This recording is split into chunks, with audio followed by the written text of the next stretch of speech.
గోరింట పూచింది కొమ్మ లేకుండా మురిపాల అరచేత మొగ్గ తొడిగింది. గోరింట పూచింది కొమ్మ లేకుండా మురిపాల అరచేత మొగ్గ తొడిగింది. ఏంది మీనాచి, ఏమో జోరుగా అందుకుంటున్నావు, పాట అనుకుంటున్నారా నల్లా? నడిచేది ఆషాఢం, అందున బోనాల జాతరాయే. అందుకే చేతికి గోరింట, నోటికి ఈ పాట. గోరింటాకు సీజన్ వచ్చిందంటే మా ఆడళ్ళతోటి మామూలుగా ఉండదు. మరి చూడుండ్రి మా అక్క చెల్లెళ్ళు ఎంత సంబరం పెడుతున్నారో.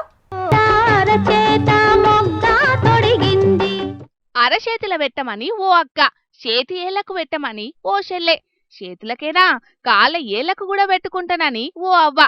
ఎంత మురిపంగా పెట్టుకుంటున్నారు చూస్తున్నారా నల్ల గోరింటాకు. ఇస్తినమ్మ వాయనం, పుచ్చుకుంటున్నమ్మ వాయనం అన్నట్టే ఉన్నది పోన్రి. పెద్దపల్లి జిల్లా సుల్తానాబాద్ పట్నంలా ఆషాఢం తెచ్చిన సంబరం గిదంతా. ఆర్యవైశ్య మహిళలు ఈలంతా గోరింటాకు బరుకొని రోళ్లు రోకలి పట్టుకొని వాసవి మాత గుడికి పోయిండ్రంతా. అమ్మని దర్శించుకొని రోట్లేసి నూరిండ్రు గోరింటాకు. తొల్త అమ్మవారికి అలంకరించి ఆ టెంక ఒగలుకొగలు పాయరంగా పెట్టుకున్నారు షియంతా.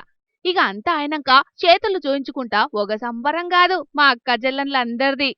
ఈరోజు మేము వాసవి మాత ఆలయంలో గోరింటాకు సంబరాలు జరుపుకున్నాము. మొదటగా వాసవి మాతకు గోరింటాకును అలంకరించి తర్వాత మేమందరం కూడా చేతులకు అలంకరించుకోవడం జరిగింది. ఈ గోరింటాకును పెట్టుకోవడం వల్ల మనకు ఈ ఆషాఢ మాసంలో వర్షాల వల్ల వచ్చే క్రిమికీటకాల సంహారాల నుంచి, ఈ గోర్లకు వచ్చే వ్యాధుల నుంచి కూడా మనకి గోరింటాకు కాపాడుతుంది. ఇప్పుడున్న జనరేషన్లో పిల్లలకు చాలామంది కూడా గోరింటాకు విలువ గురించి తెలియదు. ప్రతి ఒక్కరు కూడా తమ ఇళ్లలో పిల్లలకు ఈ గోరింటాకు విలువను తెలియజేయాలి.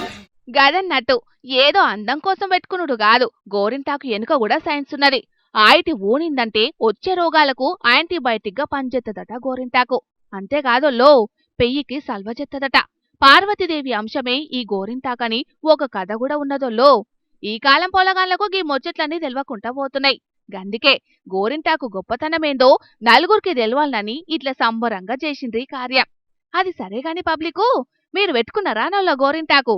పెట్టుకోకుంటే ఈ వార్త చూసినాక మీకు ఎట్లనైనా పెట్టుకోవాలనిపిస్తుంది కాబట్టి పొద్దుటీలా ఆకులు నూరుకొని పెట్టుకోండి, సరేనా? గోరింట పూచింది